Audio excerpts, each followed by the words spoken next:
8과죠. 8과. 지혜는 하나님의 백성을 위한 것이다. 지혜는 하나님의 백성을 위한 것이다. 자, 신학적 주제 같이 읽어볼까요? 시작.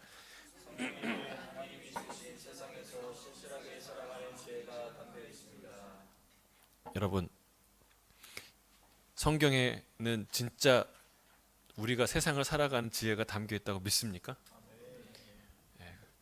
정말 이 안에는요 놀라운 지혜가 있어요.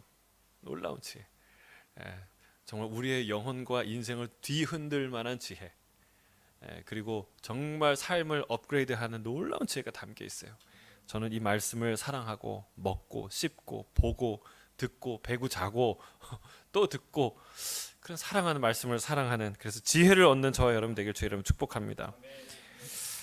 자, 우리 김현철 집사님 한번 앞에 좀 읽어주시겠습니까? 지혜란 무엇입니까? 어떤 사람들은 지식과 정보라고 말합니다. 또 어떤 사람들은 인생 경험쯤으로 생각합니다.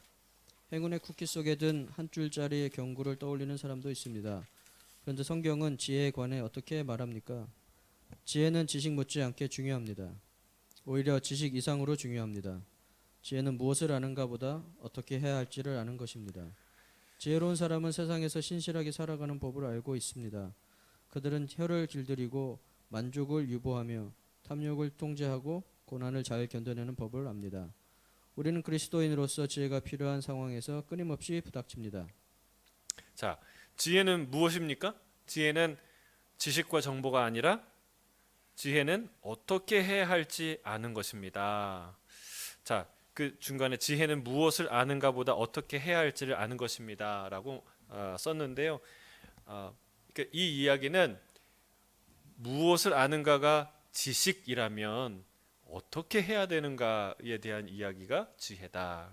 뭐 맞는 얘기죠. 그러나 사실은 지혜 안에 what과 how라는 두 가지의 문제가 사실은 같이 들어가 있는 거예요. 무엇이, 그러니까 선이 무엇이고 의가 무엇이고 정의가 무엇이고 옳은 것이 무엇이고 하나님이 기뻐하는 것이 무엇인지 아는 명확한 지식에서 how가 나오는 것이죠. 그러니까 그런 것이 전제되지 않았는데 그냥 어떻게 그냥 하는지가 알아진다? 거의 불가능한 일이죠. 이 두 가지는 사실 연결돼 있어요. 이 이야기는 지식과 지혜는 좀 다르다. 진짜 근데 아는 것에 그치면 그거는 사실은 중요한 게 아니에요. 여러분, how를 알아야 돼. how까지 연결이 돼야지 진짜 그게 지혜라는 거예요.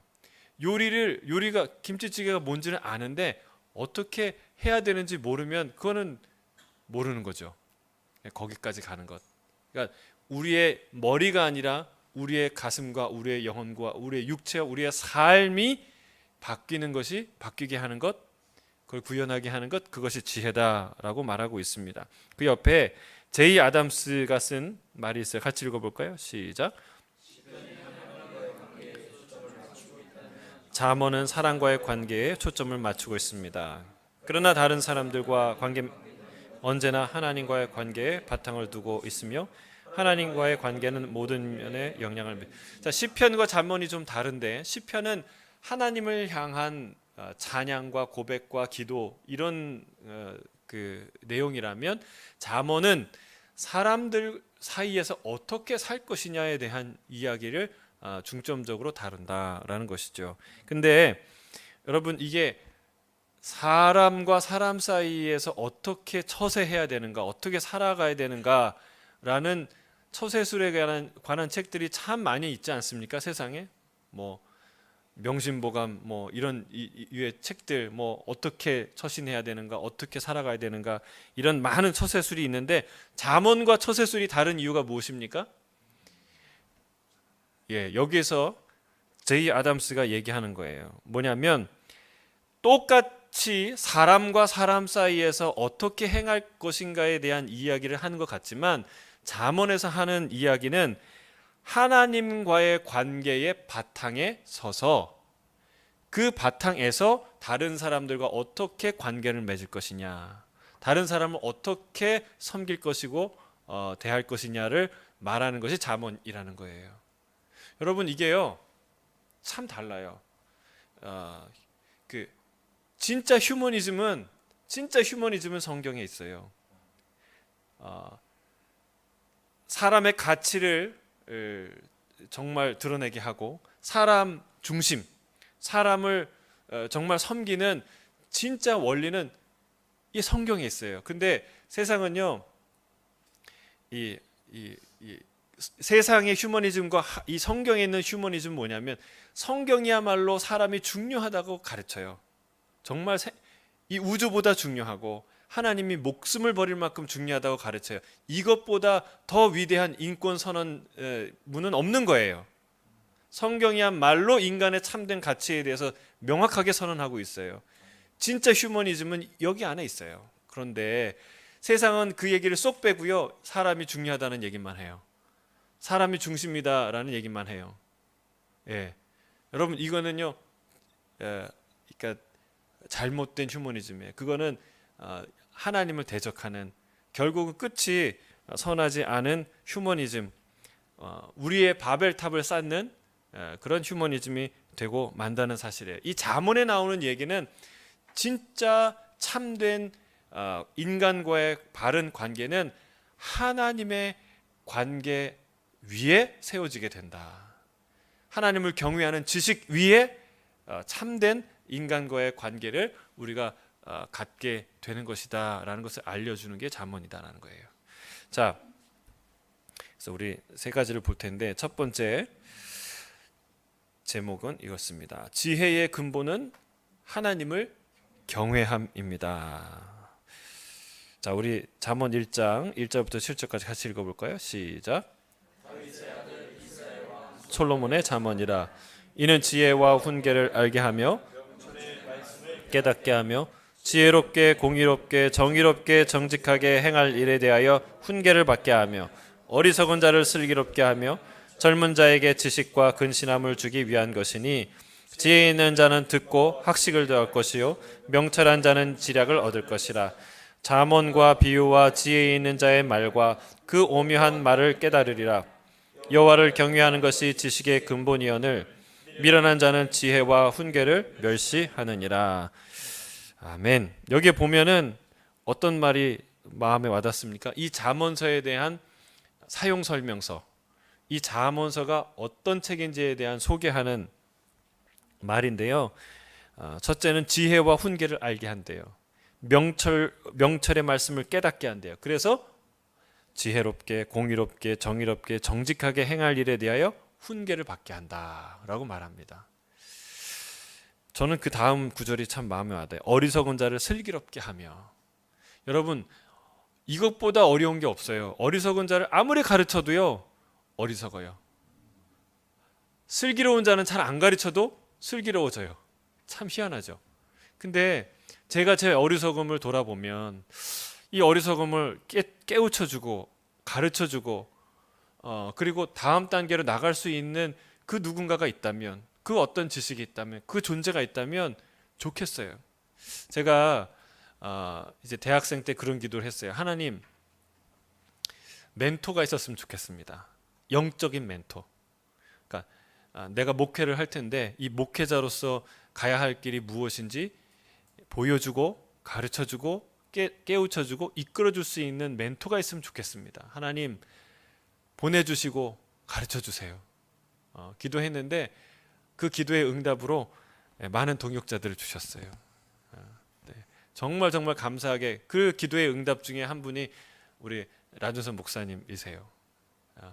정말 그 목사님을 만난 이 사건은 굉장히 우연히, 그냥 청년부 청년 수천 명 중 한 2,000명 중에 한 청년일 뿐인데 그 중에서 교제를 하게 됐고 특별히 또 같이 동역을 하게 됐고 그냥 예배 끝났는데 저를 기다리시는 거예요.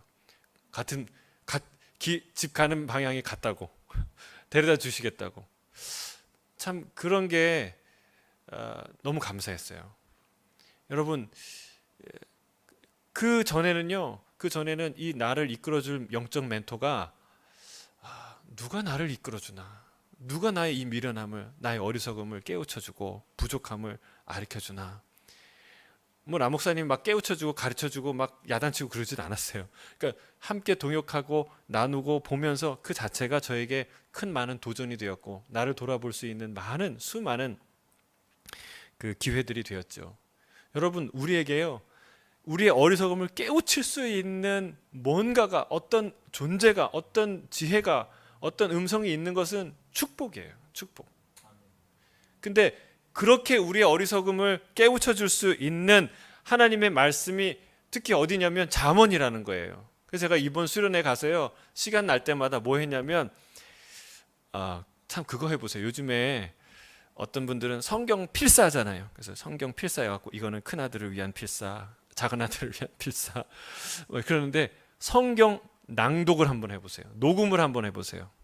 더 여러분의 목소리가 더 늙어지기 전에, 더 목소리가 더 힘을 잃기 전에 여러분의 목소리로 성경을 한번 녹음을 해보세요.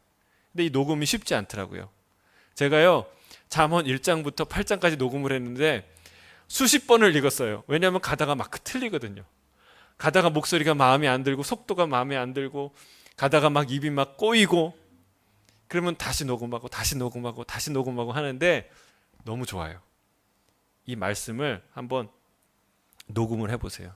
근데 이 잠언의 특징이 뭐냐면 이 오늘 소개한 이 말씀처럼 다른 성경은요 맥이 잡혀요. 예를 들면 역사서를 쭉 들으면, 한 번 들으면 인물들이 생각나고 지역들이 생각나고 시대가 정리가 되고 어떤 맥이 잡혀요. 여러 번 해야 되겠지만 그것도 그렇지. 아무튼 역사서는 쭉 들으면 흐름이 잡히는데 잠언을 쭉 읽으면 잡혀요, 안 잡혀요? 진짜 콩나물 시루에 물 붓는 것 같아요. 다 빠져나간 거 기억이 하나도 안 나요.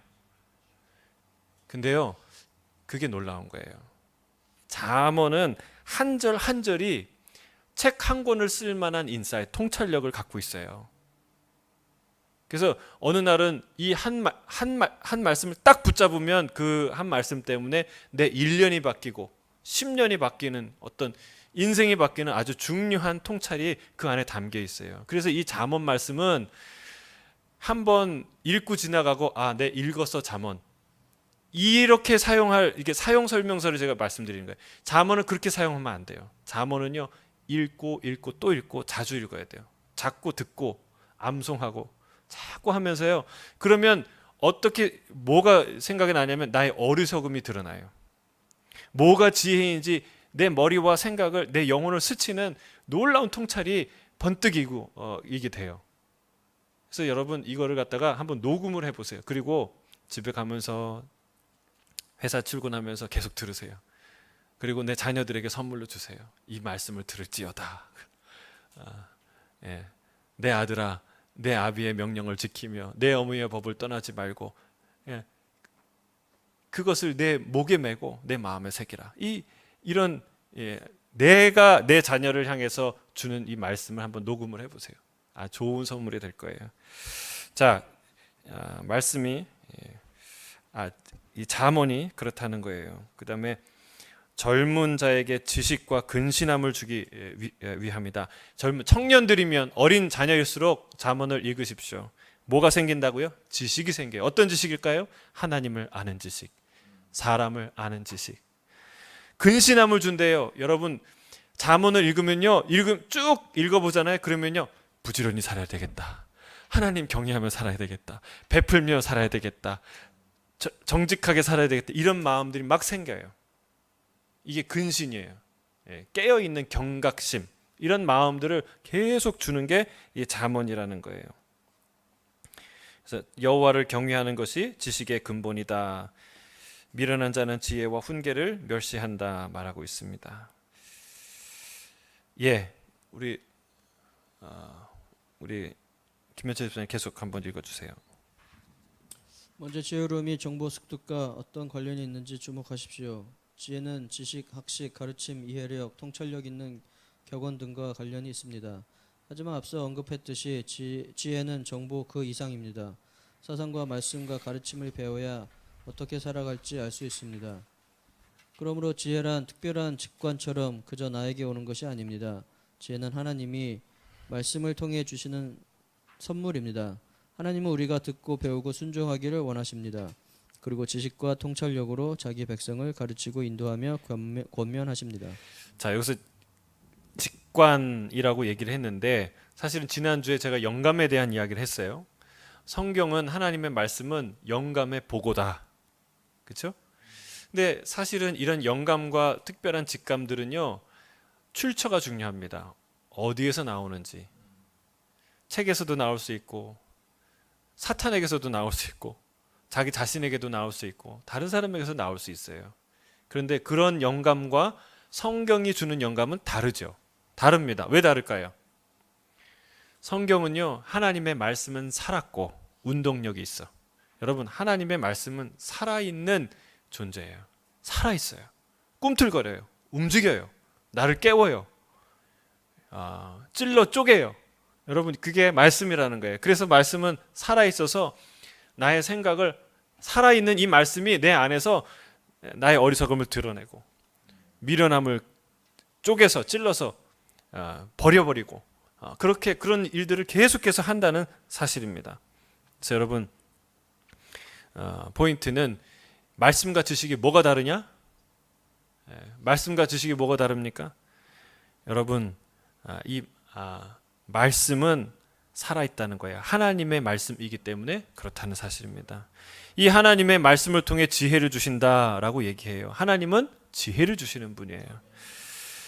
지혜는 어디서 온다? 하나님으로부터 온다. 하나님의 말씀을 통해 온다는 사실입니다. 여러분, 하나님이 지혜를 주시는 분이라는 거 믿으십니까? 확실히 믿으십니까? 하나님이 지혜를 팍팍 줄까요? 찔끔찔끔 줄까요? 그러니까 우리 믿음이 없는 거예요. 잠언을 읽어보세요. 지혜가 성문에서 소리를 친대요.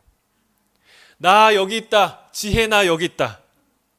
길거리에서 우리를 부른대요. 나 여기 있거든. 여기 있거든. 지혜가 부른대요. 근데 우리가 못 보는 거예요. 못 듣는 거예요. 잠언 8장 17절에 이렇게 얘기합니다. 나를 사랑하는 자들이 나의 사랑을 입으며 나를 간절히 찾는 자가 나를 만날 것이니라. 왜 못 찾을까요? 안 찾으니까. 왜 우리가 이 지혜를 못 만날까요? 사랑하지 않으니까. 여러분, 우리가 하나님이 주시는 이 지혜를 사랑해야 돼요. 그리고 찾아야 돼요. 여기서 이 성경에 보니까 나를 간절히 찾는 자가 해서 간절히, 여기서 밑에 보니까 새벽에라는 말이 나와요. 새벽에. 정말 새벽부터 일어나서 간절히 찾는 거예요. 말똥말똥한 정신으로 뭐를 찾아요? 지혜를 찾아요. 지혜를 사랑하면 지혜가 날 사랑한대요. 지혜를 찾으면 지혜가 찾아진대요. 저는 여러분 지혜를 목숨 걸고 찾기를 주의 이름 축복합니다. 지혜가 널려 있어요. 지혜를 팍팍 주시는 분이 하나님이에요. 저는 그 모든 하늘의 지혜로 가득 넘쳐나길 주의 이름 축복합니다. 내 고집이 있고 내 지식과 내 지혜로 그 하나님의 지식을 막기 때문에 그 하나님의 지혜를 사모하지 않고 사랑하지 않고 존중하지 않기 때문에 경외하지 않기 때문에 그렇기 때문에 우리는 하나님의 지혜를 못 얻는다는 거예요. 그걸 가르쳐주고 있습니다. 가르침을 배우는 데 있어서 그리스도인과 비그리스도인은 어떻게 다릅니까? 어떻게 다를까요? 네? 네? 네. 네. 네. 아멘. 할렐루야. 그렇죠. 그리스도인들은 성경의 하나님의 말씀이 하나님의 것인 하나님 말씀인 줄 알고 그것을 구하고 거기서 지혜를 구하고 비그리스도인들은 세상에서 지혜를 구하죠. 조금 다른 말로 하면 그리스도인들은 지혜를 하나님께 구하고 세상 사람들은 지혜를 사람에게서 구하죠. 책이나 다른 사람들이나 지식인이나 아니면 또는 자기 자신이나 사람에게서 구한다는 사실이에요. 성경은 계속해서 말하는데 하나님은 지혜를 주시는 분이고 지혜는 하나님께로부터 온다라고 말하고 있습니다. 우리 하민우 집사님 읽어주시겠습니까? 성경적인 관점에서 보면 주님을 경외하지 않거나 그분의 길로 행하지 않는 사람은 지혜를 얻을 수 없습니다. 다시 말해서 하나님께 온전히 순종하지 않으면 지혜를 얻기 어렵다는 것입니다. 다른 식으로는 얻을 수 없습니다. 먼저 주님께 나아가며 주님을 갈망해야 합니다. 그럴 때 하나님이 우리에게 지혜를 부어 주십니다. 하나님을 경외해야 합니다. 두려움에 벌벌 떨라는 것이 아니라 주님을 경배하며 만물 위에 주님을 높이는 법을 배우라는 것입니다. 주님보다 더 소중한 이가 없고 주님보다 더 귀한 것이 없습니다. 세상의 지혜와 성경의 지혜에는 차이가 있습니다. 세상에도 어느 정도 지혜로운 사람이 있습니다만 그것은 세상 기준에 따른 것입니다. 솔로몬이라면 세상의 지혜와 하나님이 주신 지혜를 참 지혜를 구별할 것입니다. 성경의 지혜는 주님을 경외하는 데서 비롯됩니다. 이것이 잠언 및 성경 전체의 중심 주제입니다. 여호와를 경외하는 것이 지혜의 근본이요 거룩한 자를 아는 것이 명철이니라. 지혜의 뿌리는 주님을 향한 경외감에 있습니다. 자, 잠언과 성경 전체의 중심 주제래요. 뭐가요? 하나님을 경외하는 것이 지혜다. 지혜의 근본이다라는 사실. 그게 이 성경이 말하고 있는 중심 주제다라고 얘기하고 있어요. 여러분, 경외한다는 게 뭘까요? 경외한다. 경외와 공포의 차이는 뭘까요? 우리 허경 집사님, 경외가 뭘까요? 경외한다.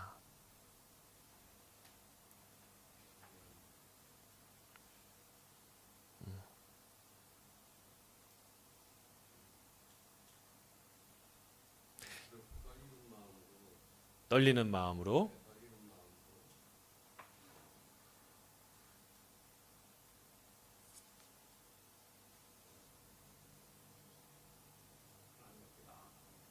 떨리는 마음으로 하나님 앞에 나아가는 거 맞아요. 그러니까 떨리는 마음, 그게 사실은 경외의 핵심이에요.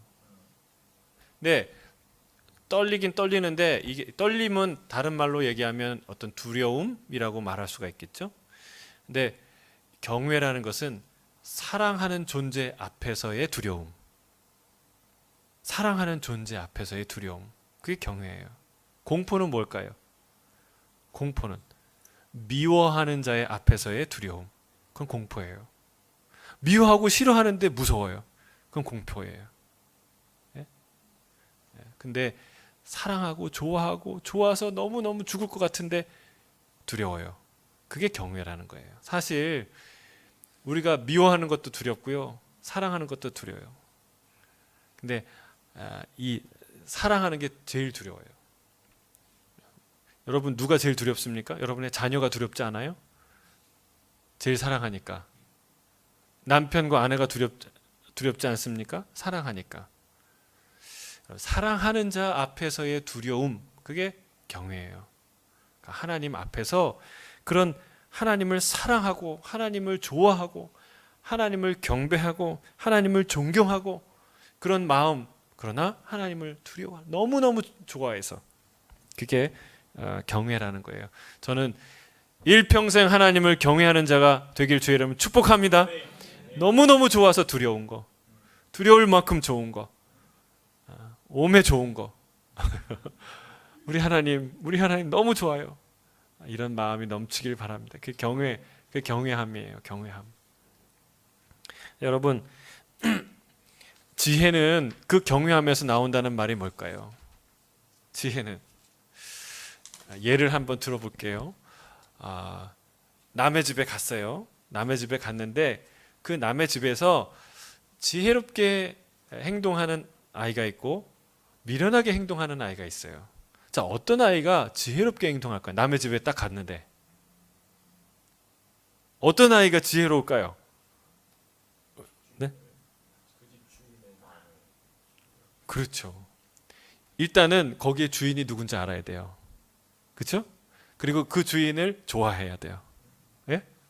그 주인을 두려워해야 돼요. 그런 마음이 있을 때 그 사람은 지혜롭게 행동해요. 근데 반대로 주인이 누군지도 모르고 그 사람이 뭘 좋아하는지도 뭘 싫어하는지도 모르고 그를 사랑하지도 않고 지 마음대로 해요. 그러면은 어떤 일이 일어날까요?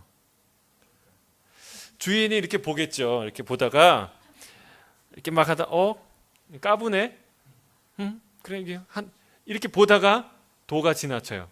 그럼 어떻게 될까요? 쫓겨나는 거죠. 쫓겨나는 거예요. 여러분, 하나님을 경외하지 않고 우리가 이 세상을 지혜롭게 살 수 있다? 불가능한 일이에요. 엄연히 이 땅과 하늘과 땅의 주인인 분이 계시는데 그 주인을 몰라보고 이 세상에 행복하게 살 수 있다? 지혜롭게 살 수 있다? 어리석은 판단이라는 거예요. 지혜는 그 주인이 누군지를 알고 그 주인과 좋은 관계를 맺고 그 주인을 공경하고 존경하고 사랑할 때 거기서부터 진짜 참다운 행동의 이 지혜로운 행동의 방침들이 생각이 난다라는 거예요. 자, 질문이 있어요. 왜 주님을 경외하는 것이 지혜의 근본입니까? 하민희 집사님, 왜 주님을 경외하는 것이 지혜의 근본입니까? 우리 하 집사님은 늘 예습을 해오시는 분인데 오늘 안 했습니다. 오늘은 안 하셨어요.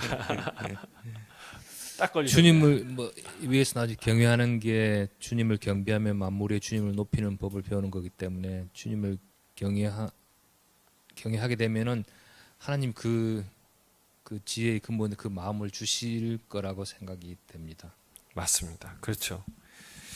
주님을 경외하는 것은 지혜의 근본이라는 말 속에는 모든 지혜는 창조자 하나님으로부터 나오는 것이다라는 사실이 포함되어 있죠. 그러니까 내포되어 있죠. 그런 의미가. 여러분, 지혜는 창조자이신 하나님으로부터 나오는 것이기 때문에 그를 경외하지 않고는 우리가 지혜를 얻을 수 없다.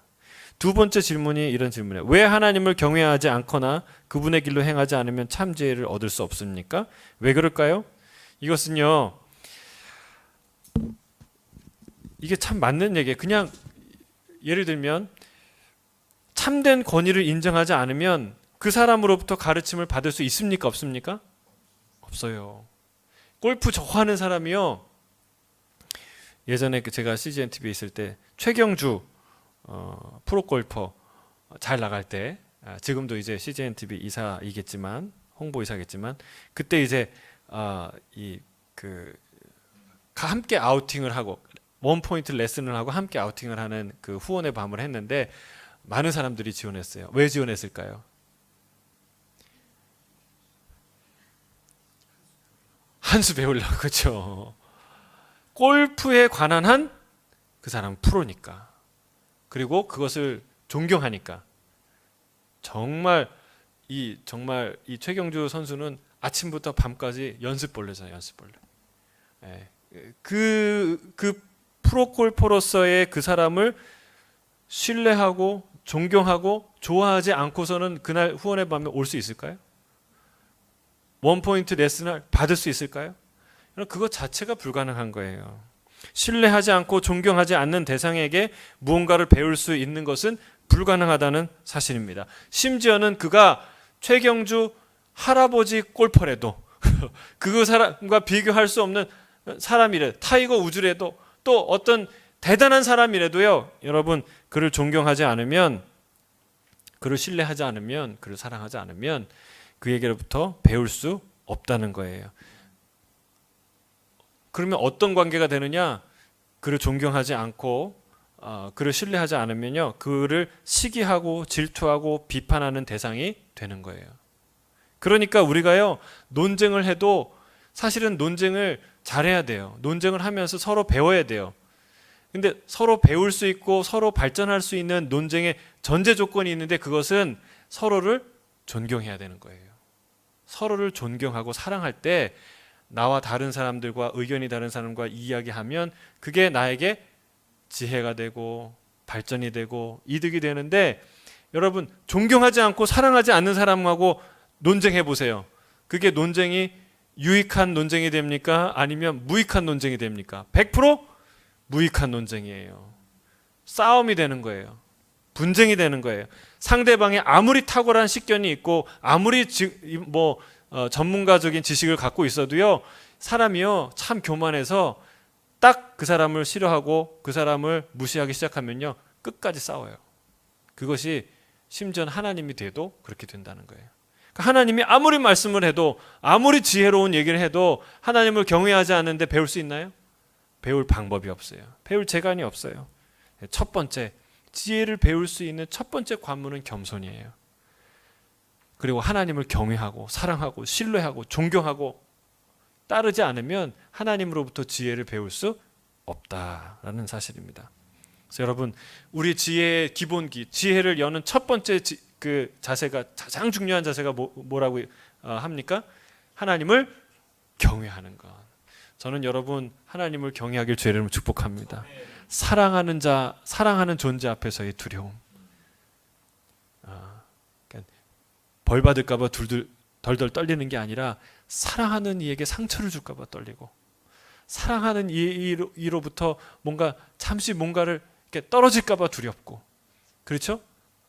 그게 이제 진짜 경외함이에요. 하나님과의 이런 친밀하고 은밀하고 놀라운 경외의 이 마음을 갖게 되길 주의 이름 축복합니다. 거기서 지혜가 흘러나온다라고 얘기합니다. 두 번째, 지혜는 하나님을 믿는 믿음으로 인도합니다.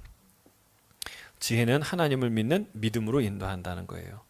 우리 시대는 자기 자신을 믿으라, 너 자신을 믿으라 라고 말합니다. 어떤 의미에서 어느 정도 자신감을 갖는 것은 건강하고 좋은 일입니다. 그러나 자기 자신 믿기를 삶의 방식으로 삼는 것은 어리석은 일입니다. 참 지혜는 자신이 아닌 하나님을 믿도록 인도하기 때문입니다.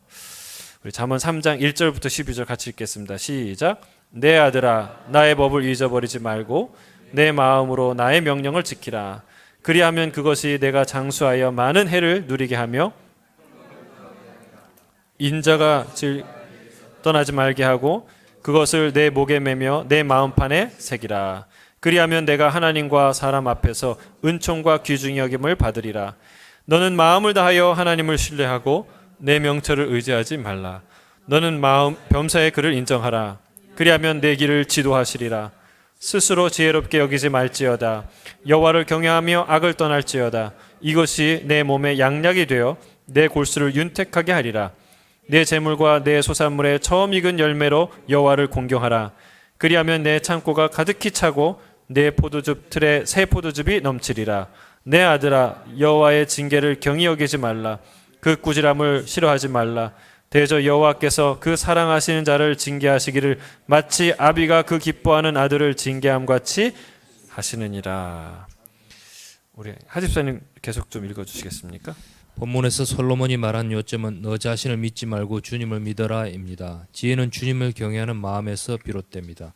경외하는 마음은 바위처럼 단단한 믿음으로 나타나야 합니다. 그렇다면 하나님을 믿는다는 것은 무엇입니까?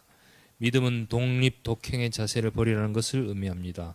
우리는 스스로 경험하고 깨달은 만큼만 자신을 믿을 수 있습니다. 그러나 자기 경험과 통찰력에 의지하다 보면 주님을 신뢰하는 능력이나 간절함은 축소될 수밖에 없습니다. 반면에 주님을 신뢰하면 할수록 자신은 신뢰하지 않게 될 것입니다. 주님을 신뢰하면 주님은 우리 길을 인도하시고 우리에게 기쁨과 평화를 허락하심을 알게 될 것입니다. 자, 주님이 주시는 지혜, 첫 번째 아주 중요한 지혜는 하나님을 경외합니다. 근데 경외하는 자의 삶을 뭐라고 얘기하냐면 너를 의지하지 말고 하나님을 의지해라. 너의 지혜를 의지하지 말고 하나님의 지혜를 의지해라. 너를 내세우지 말고 하나님의 인도하심을 의지해라 라고 얘기한다는 사실입니다. 너는 범사의 그를 인정하라. 그리하면 내 길을 지도하시리라. 여러분, 범사의 여러분의 육아, 직장, 인간 관계, 그리고 재정, 모든 상황에서 하나님이 지혜를 주시도록, 하나님이 행하시도록 우리를 맡겨드리는 그런 믿음이 있기를 주의 이름으로 축복합니다. 믿음은 뭐라고 얘기합니까? 독립 독행의 자세를 버리는 것, 마이웨이 가는 거, 그거 포기하는 거라는 거예요. 주님과 함께 주님이 원하시는 길을 가는 것, 그것이 믿음이다. 그것이 지혜다라고 얘기합니다. 자, 질문이 있어요. 삶의 어떤 영역에서 너 자신을 믿으라는 유혹을 받습니까? 어떻게 하면 자신을 믿는 데서 하나님을 믿는 믿음으로 나아갈 수 있을까요? 여러분 한번 그 생각을 많이 해보세요. 집에 가서요. 여러 영역에서 이런 유혹을 받겠죠. 너를 믿어, 네 생각을 믿어, 네 감정을 믿고, 네 판단을 믿어. 너 경험했잖아. 너 알 만큼 알잖아. 여러분, 이런 유혹들이 계속 있다는 거예요. 자, 근데 어떻게 하면 자신을 믿는 데서 하나님을 믿는 믿음으로 나아갈 수 있을까요? 어떻게 하면 될까요? 우리 좀 인생을 살아보신, 경륜이 있으신, 또 많은 시행착오를 겪으신 우리 선배님들이 한번 얘기를 해주시겠습니까? 우리 조성희 장로님, 어떻게 하면 하나님을 믿는 믿음으로 나갈 수 있을까요? 자신을 믿지 않고.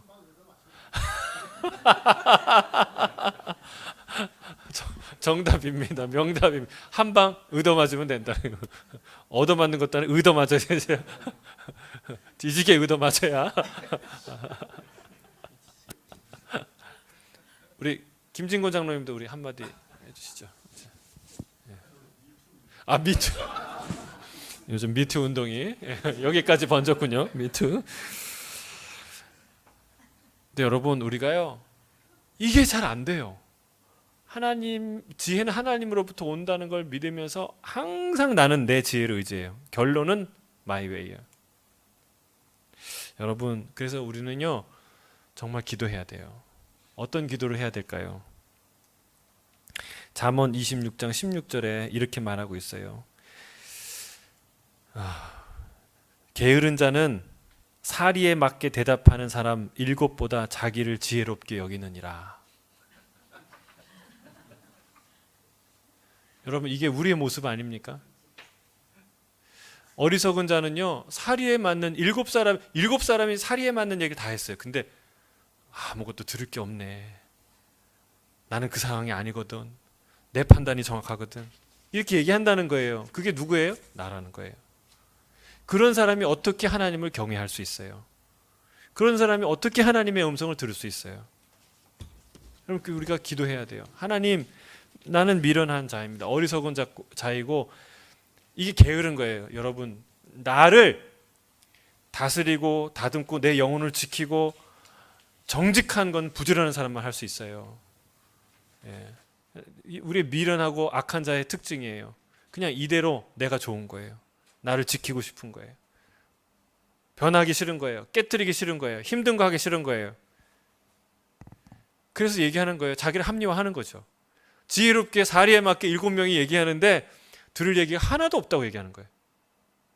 여러분, 그런 사람이 어떻게 하나님을 경외해요? 그게 우리의 모습이라는 거예요.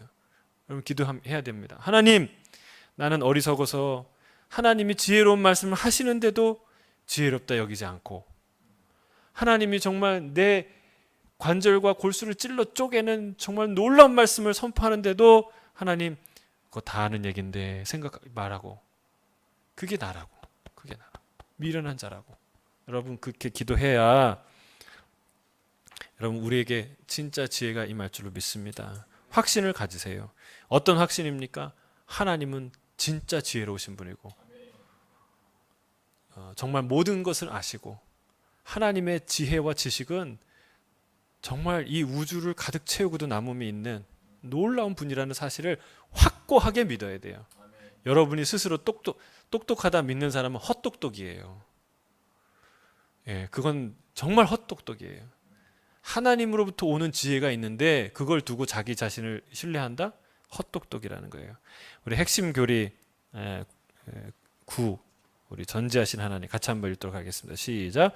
성경은 하나님이 모든 것을 알고 계신다고 가르치십니다. 가지신 분이며 이 지식은 과거, 현재, 그리고 자유의지를 부어받은 피조물들이 내 결정들을 포함한 미래의 모든 것에 미칩니다. 하나님의 지식은 완전하며 하나님은 시간을 넘어서서 존재하시는 분이므로 앞으로 일어날 모든 것을 알고 계십니다. 모든 것을 알고 계시는 하나님의 지식 앞에서 우리는 인간의 지식은 유한하다는 것과 하나님의 결정들은 지혜롭고 선하다는 것을 인정해야 됩니다. 여러분, 인정하십니까? 인간의 지식은 유한하다. 내가 다 아는 것 같고 경험하는 것 같은데 근데 아니라는 거예요. 하나님은 아무것도 모르시는 것 같고, 나의 사정에 대해서 참 하나님 얘기하시는 건 엉뚱하고 단순한데 여러분 홍해를 물이 가득한데 가라고 그러잖아요. 거기를 걸어가라고 얘기하잖아요. 여러분 이렇게 단순하고 무식하고 정말 황당한 말이 어디 있어요? 근데 놀라운 지혜의 말씀이라는 거예요. 지식의 말씀. 여러분 이게 하나님의 말씀이에요. 어떤 상황에도 하나님의 말씀이 옳다는 사실을 믿으시길 주의 이름 축복합니다. 지혜와 지식이 충만한 분이 나에게 하시는 말씀이기 때문에 옳다라는 믿음을 가져야 하는 거예요. 자, 믿음은 우리 마이크가 멀기 때문에 하집사님이 계속 읽어주십시오. 믿음은 주님께 재정 관리를 맡겨드리는 것을 의미합니다. 솔로몬의 믿음은 가진 것을 드리는 것으로 드러나야 한다고 말했습니다. 우리는 수입의 첫 결실을 드림으로써 하나님을 찬미해야 합니다. 우리는 그리스도인이 얼마의 돈을 드려야 하는지, 하나님의 몇 퍼센트를 기대하고 계시는지, 나가고 들어오는 것 등을 곰곰이 생각해 볼 수 있습니다. 그러나 중요한 것은 돈과 헌금을 십자가의 관점에서 바라봐야 한다는 것입니다. 솔로몬은 십자가 앞에서 자기 부로 하나님을 공경하는 것에 관해 말하고 있습니다. 예수님의 죽음과 부활을 통해 드러난 하나님의 의를 목격하고 경험한 백성으로서 우리는 얼마나 많은 제물로 하나님을 공경해야 하겠습니까? 우리 주 예수 그리스도의 은혜를 너희가 알거니와 부요하신 이로서 너희를 위하여 가난하게 되심은 그의 가난하심으로 말미암아 너희를 부요하게 하려 하심이라. 아멘. 아멘. 자, 이 지혜서의 가르침은 첫째는 하나님을 인정하라. 너를 인정하지 말고 하나님을 범사에 인정하라. 두 번째는 뭐냐면 너의 모든 재물을 가지고 하나님을 공경하라 라고 말하고 있다는 재정 관리에 대한 이야기를 하고 있습니다. 수입의 첫 열매를 드리라고 하는데 이거는 초실절과 관련이 있죠. 여기 예수 그리스도와 얘기를 했는데 여러분 초실절날 어떤 사건이 일어났어요? 예수님의 부활. 6월절 다음 날이 초실절인데 곡식의 첫 단을 하나님 앞에 드리는 날이에요. 여러분 이 초실절의 의미가 뭐예요? 맛물, 맛아들을 드리듯이 이 맛물을 드리는 그 의미가 무엇입니까? 이 모든 소산의 소출이 하나님께로부터 왔고 당신의 것입니다라는 만물을 드리는 모든 것을 다 드리는 고백이 이 첫 열매를 드리는 이 고백에 담겨 있어요. 예수님은 십자가에서 자기 자신을 드렸어요. 이게 초실절의 열매라는 거예요. 그 예수님을 드린 이 사건은 자기를 세크리파이스 한 거는 우리 모든 그 이후에 주님을 따르는 모든 그에 속한 자들이 다 다시 부활하고 살아날 것을 상징하는 거예요. 하나님께 드려지는 것을 상징하는 거예요. 할렐루야. 재정에 이런 원리가 있어야 된다는 거예요. 예수님은 돈을 드릴 뿐만이 아니라 자기의 가진 것을 드렸는데 생명을 드렸어요. 여러분 우리가 하나님을 경외한다는 것은 재정에 있어서 어떤 원리가 있는 거예요? 나의 재정을 내 재정이라고 생각하지 아니하며 하나님께 실제로 내 주머니에서 내 이 재정을 하나님 앞에 드리는 것, 그것으로 하나님을 공경하는 것, 그것이 하나님을 경외하는 지혜로운 인생이다라고 말하고 있습니다. 자, 그 다음은 계속 읽어주시죠. 믿음은 고통을 잘 견뎌내는 것을 의미합니다. 하나님은 우리를 사랑하시기에 훈련시키십니다. 우리가 성장하고 성숙하며 거룩해지기를 원하시기에 우리 앞에 시련과 역경을 보내십니다. 이것을 솔로몬은 아들을 기뻐하는 아버지에 비유했습니다. 아버지는 아들이 진심으로 기뻐하기에 아들을 징계합니다. 아들이 엇나가는 것을 알고도 아이를 훈육하지 않을 아버지가 있을까요? 자, 거기까지. 자, 여기서 보면은 여기서 이제 교제는 고난과 시련을 잘 이겨내는 것, 믿음으로 이겨내는 것, 그것을 말하고 있습니다. 근데 지혜서는 오늘 본문은 뭐라고 명확하게 얘기하냐면 꾸지람과 징계를 싫어하지 마라. 꾸지람과 징계. 여러분 우리 앞에 아이들 앞에 우리 인생 앞에 장애물이 놓일 때 장애물이 놓이는 것을 못 견뎌하는 사람이 있어요. 못 견뎌하는 사람. 특별히 교만한 사람일수록 목이 뻣뻣한 사람일수록 나를 막은 내 의견을 막고 내 인생을 막는 것을 못 견뎌하는 사람이 있어요. 근데 내 인생이 내 것이 아니고 당신 손에 있고 하나님이 나를 인도한다고 생각할 때에 여러분 장애물이 딱 버티면 어떻게 합니까? 겸손해져요. 아, 하나님이 또 새로운 길을 여시겠구나. 그 길을 따라가야지 하는 이런 겸손한 마음이 생기는 거예요. 여러분 이게 지혜라는 거예요. 이게 지혜.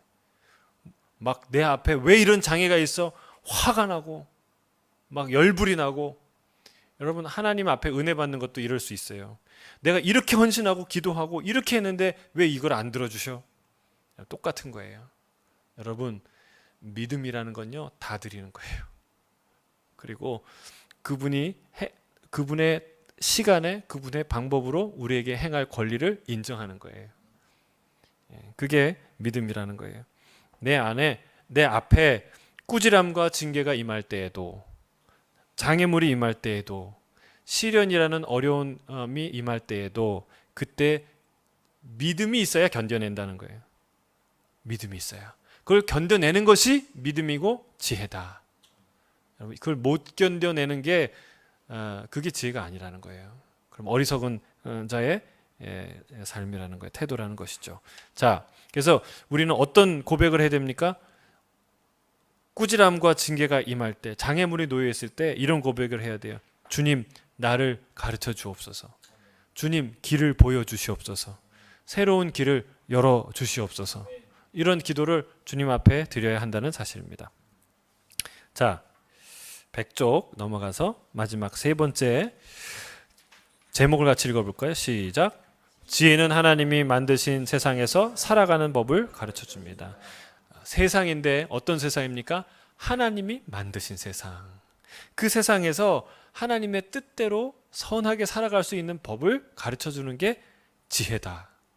지혜다. 자, 잠언 22장 1절부터 10절까지 같이 읽겠습니다. 시작.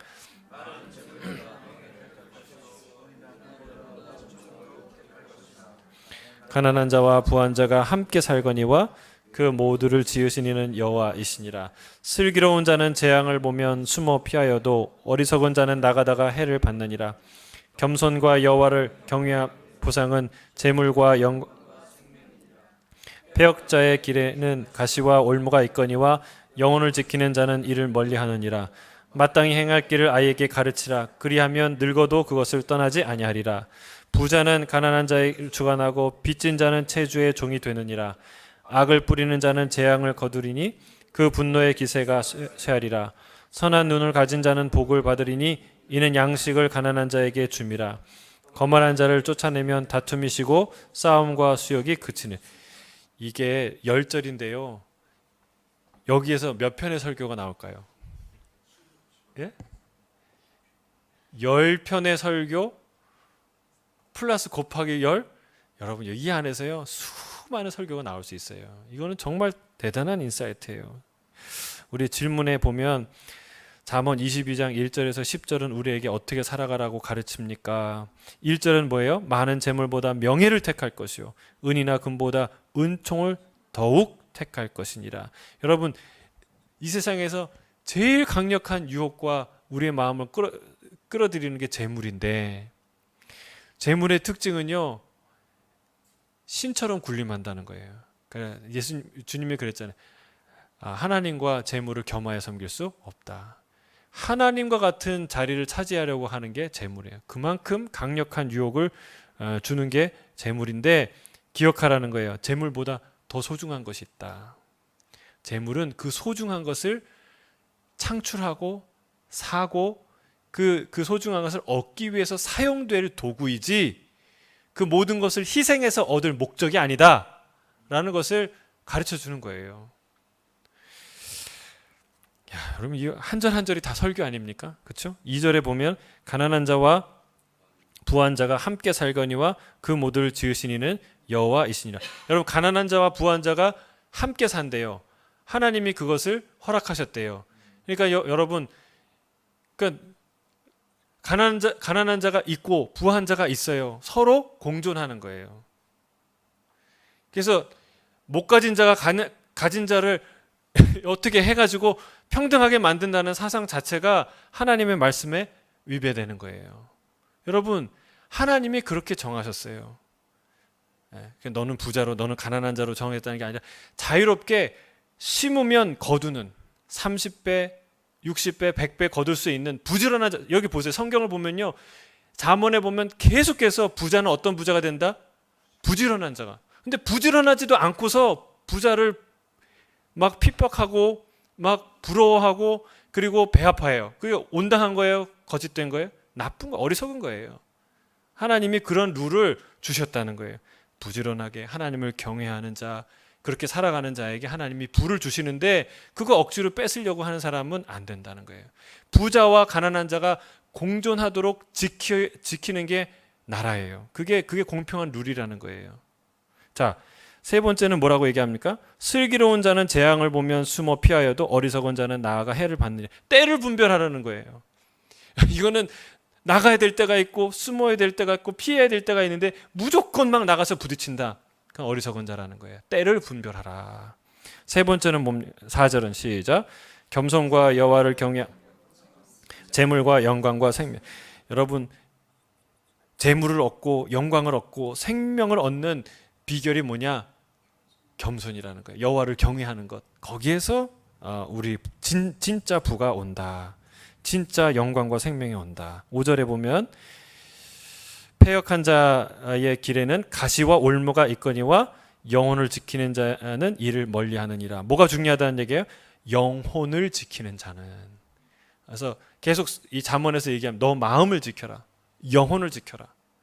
그래서 내 영혼을 지키기를 애쓰는 사람에게는 뭐가 없다는 거예요? 가시와 올무가 사라진다는 거예요. 6절 함께 읽겠습니다. 시작. 마땅히 행할 그리하면 늙어도 그것을 떠나지 아니라. 아이들에게 가르쳐야 돼, 안 가르쳐야 돼요? 가르쳐야 돼. 뭘 가르쳐야 돼요? 마땅히 행할 바. 이건 마땅히 행할 바는 무엇입니까? 하나님의 말씀이에요. 하나님의 말씀은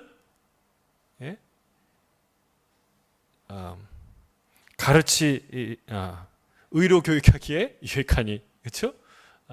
바르게 함과 교훈과 책망과 바르게 함과 의로 교육하기에 유익하니. 여러분, 하나님의 말씀은 그런 도구라는 거예요.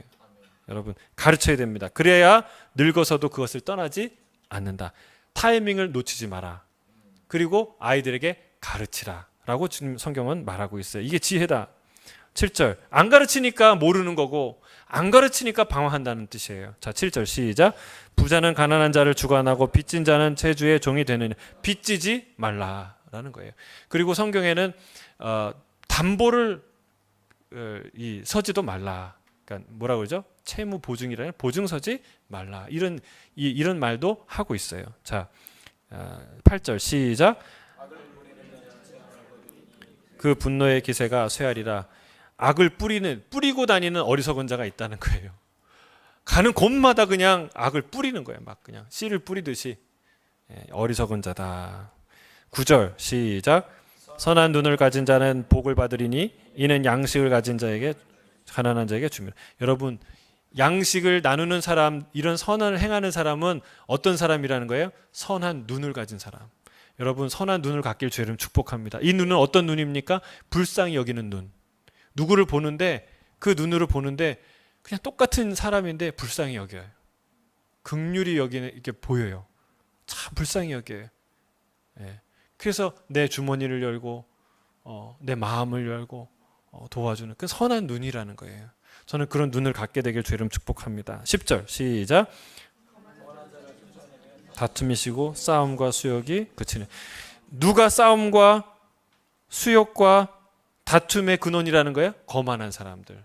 거만한 사람들은요 늘 싸움. 아까 얘기했죠? 교만하는데 들을 말이 없어요. 사리에 맞는 7명이 얘기를 하는 7명의 사리에 맞는 말을 하는데 들을 말이 없어요. 그런 사람은 누구랑도 싸우는 거예요. 그래서 여러분, 거만한 자를 멀리하길 주의 이름 축복합니다. 자, 그 다음에 한번 읽어주시겠습니까? 지금까지. 지금까지 살펴본 모든 영역과 삶의 문제들을 생각해 보십시오. 본문의 19절 안에 다 들어 있습니다. 지혜는 재정 문제, 양육 문제, 사고방식, 세상을 대하는 태도 등 삶의 전 영역에서 요구됩니다. 우리 삶에서 지혜가 필요하지 않은 것은 없습니다. 하나님은 우리에게 줄곧 말씀해 오셨습니다. 문제는 우리가 듣고 순종하는가입니다. 하나님이 지시하는 일을 실제로 행하겠습니까? 많은 사람이 이런 위험한 짓을 저지릅니다. 말씀을 암송하고 연구하며 토론하면서도 실제로는 아무것도 하지 않는 것입니다. 하나님이 주신 모든 말씀이 우리 마음속에 뿌리를 내리고 하나님께 실제적인 순종으로 나타나야 합니다. 그래야만 다른 사람들에게도 말씀을 전하고 그 말씀에 순종하라고 요청할 수 있습니다. 주님의 진리에 순종하지 못한다면 다른 사람에게 주님을 전해도 열매를 맺지 못할 것입니다. 자, 여기서 아주 중요한 말이 있죠. 많은 사람이 이런 위험한 짓을 저지릅니다. 위험한 짓이 뭐예요? 말씀을 암송하고 연구하고 토론하면서 실제로는 아무것도 하지 않는. 그래서 여러분, 우리가 그렇다고 아무것도 안 하는데 암송도 안 하고 말씀도 안 읽고 아무것도 안 해야지? 그게 사리에 맞지 않나? 이렇게 생각하는 사람은 더 어리석은 사람이죠. 여러분, 우리가 암송하고 연구하고 토론해야 돼요. 통독도 해야 돼요. 왜 그래요? 어떻게 하면서 해야 돼요? 우리의 목적은 순종이에요. 암송하면서 여러분, 암송하면서 어떤 마음으로 암송해야 됩니까?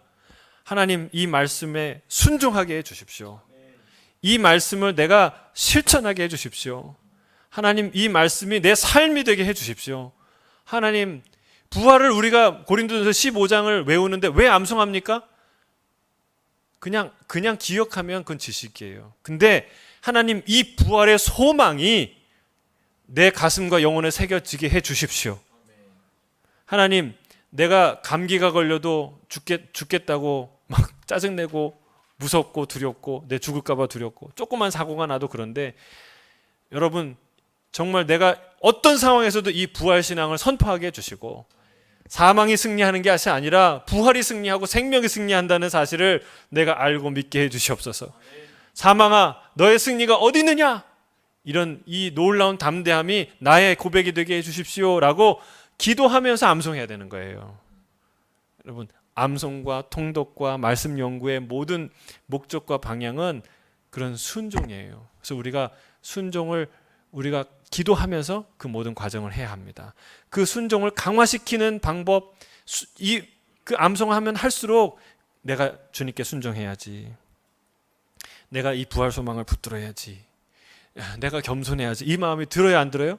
드는 거예요. 드는 거예요. 그런 순종을 놓고 기도하면서 이 말씀을 연구하고 암송하고 통독하고 할 때 그런 마음이 점점 더 깊이 드는 것이죠.